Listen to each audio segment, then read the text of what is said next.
Miarabantsika rehetra amin'ny anaran'i Jesosy ilay tompon'izao rehetra izao. Ny fanarahana fandaminana dia fahendrika fanetren-tena.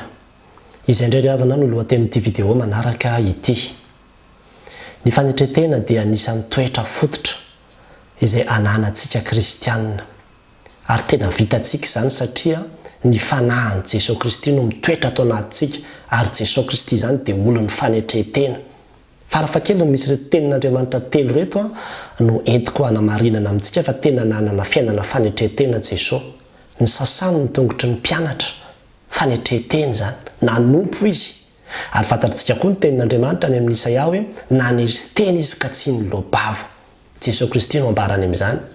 Ary avy eo nary Paoly azy any amin'ny Filipiana toko 2:9 dia nanazava ny fanetren-tenan'i Jesosy Kristy ka nilaza manao hoe ary rehefa hita fa nanatare olona izy dia nanetry tena ka nanaiky hatramin'ny fahafatesana dia ilay fahafatesana tamin'ny hazo fijaliana. Efa fanetren-tena izany. Andriamanitra ane io hoe afaka nitsipaka izy, afaka tsy nanaiky an'izany didy izany izy fa nanetry tena izy. Ary izany indrindra no mahatonga ny Petera rehefa nanoratra epistily izy dia nananatra ny tanora fanahy any amin'ny Petera 2:5 manao hoe ary ianareo izay mbola tanora fanahy kosa dia maneke ny loholona eny samia misikina fanetren-tena ianareo ka mifanompoa. Izany hoe le fanetren-tena zany izay ambary eto ny endrika isehony zany dia ny fanekena ny loholona. Zay aloha zany dia efa endrika fanetren-tena zay. Le loholona izay ambary moa raha manana baiboly ianao dia jereo fa misy hoe akely dia le akely ry ambany ry dia hoe presbytera. Izany hoe le olona mpitarika ao anivon'ny fiangonana, le mpitantana eo anivon'ny fiangonana, ro le tompona andraikitra eo anivon'ny fiangonana no ambara hoe presbytera, loholona eto. Ary ny tanora fanahy izay ambara eo dia le olona le voangana vao nivavaka, voangana vao niditra ny fiangonana, voangana vao nanolo-tena, ary reny tanora reny amin'ny ankapobeny dia mafana fo. Ary ao anatin'izay hafanampo izay dia lasa mitady tsy hanaraka fandaminana intsony, tsy hanaraka izay fitsipika sy izay zavatra lamina petraka intsony fa dia tonga dia mieritreritra hoe satria efa mivavaka, satria mafana fo dia izaho koa tanora, dia izaho koa toy izao. Dia izay no mahatonga ny Petera eto mampianatra sy mananatra ireo tanora ireo mba hanetry tena. Ka izay endrika isehony izay fanetren-tena izay dia ny fanekena ny oloholona. Ary ny dikan'izany dia ny fanekena ny fitondrana eo anivon'ny fiangonana, ny lamina, ny fandaminana izay apetraka. Efa fanetren-tena izany. Ary izany ry havana no hitariana antsika amin'ity anio ity. Raha ohatra izany izao ka misy toerana dia miteny aminao ilay toerana hoe tsy maintsy mitondra masika daholo ianareo.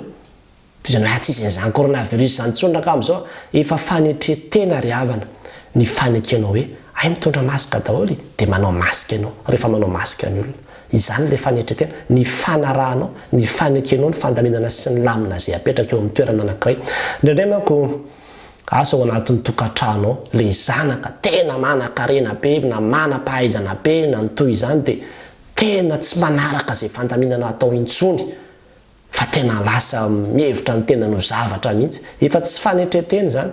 Rehefa tonga any am-piangonana ianao ka asa directeur général ianao tany amin'ny toeram-piasanao tany, fa rehefa tonga any am-piangonana ianao ka misy fandaminana, misy lamina petraka, mipetraka ery daholo, ery aminany ery daholo nareo no mipetraka aloha mandra-pianatra izao dia manaraka moramora ny olona eo ianao. Izany le fanetren-tena. Hitan'ny olona izany ny voninahitra ao nefa ianao dia manaraka ho alamina, manaiky le fandaminana fa tsy hoe fa maninona ny apetraka eny, za koa fa dia apetraka eny, tsy manaraka protocole mihitsy reto izany, ary reto izany ohatran'izao. Miteza hanetry-tena. Ny fanarahanao, ny lamina sy ny fandaminana izay apetraka ny loholona na ny presbytera ao anivon'ny fiangonana dia efa midika izany fa manetry-tena ianao ary ilainy izany. Tena zavatra takian'Andriamanitra amintsika izany. Naiza izany toerana misy antsika ka misy fitsipika eo, misy didy eo, misy lalàna eo, misy fandaminana eo, misy rafitra eo dia aleo foana ihany manaraka fandaminana fa izany natao hoe manetry-tena. Fa raha ohatra tsika ka mieritreritra hoe za manana ny fomba fanaoko za manana ny stylako za manana ny toetsaiko za manana ny faharesen-tahatra sy ny convictionako dia tsy manaraka zany tsika le zavatra ataon'ny olona sy le zavatra apetraka amin'izay fotoana izay dia efa misy avonavona ry havana ao ambadika izany. Tena misy avonavona ao ambadika izany fa raha mbola azonao atao ihany aloha ny manaraka le fitsipika sy fandaminana zay apetraky ny olona na apetraky ny fiangonana na apetraky ny fiarahamonina na apetraky ny tokantrano na apetraky ireo le olona eo amin'ny fokotany eo anivon'ny firenena amin'ny toerana samihafa zay misy fahefana satria raha vao miresakantsika hoe loholona dia efa resaka rafitra sy fahefana zany dia arao ihany aloha raha mbola tsy mifanohatra amin'ny sitrapon'Andriamanitra le fandaminana zay atao ka manao ny hafa dia aza mihevitra hoe zao ndraretsika tanora dia te kase kody foana tianao zavatra miavaka foana tianao zavatra tsy dia izay le fiheveranao ny tenanao hiavaka zay dia efa mahatonga anao tsy manetry tena satria izay le Filipianina 4:5 aoka ao aminareo zao saina zao izy zay tao amin'ny Kristy Jesosy koa na dia nanana endrika fitoviana amin'Andriamanitra dia ny foanany ny tenany dia nanaiky hitovy tahaka ny olombelona izy fa tsy hoe andeha hiavaka za Andriamanitra zany avy any an-danitra dia zao na ny fiteniko na ny fiakanjoko dia ataoko fa nanaiky hitovy tahaka ny olombelona izy fanetretena lehibe ane zany olona Andriamanitra ny tompon'izao rehetrarehetra zao ane io hoe manaiky hitovy amin'ny olombelona dia izay koa tsika manaraka le fandaminana sy le zavatra miseho fa tsy hoe miseho azo amoriporona foana anita di foana na aningana foana efa tsy fanetreteny zany ry havana fa meteza manaraka rehefa any aoriana anao ka tonga mpitondra indray ianao na tonga mpandamina indray ianao dia amin'izay fotoan'izay ianao afaka mametraka le fandaminana vaovao arak'izay eritreritrao fa raha mbola alamina ianao aloha dia izao maneke any am-pianarana izao ny fandaminana apetraky ny mpampianatra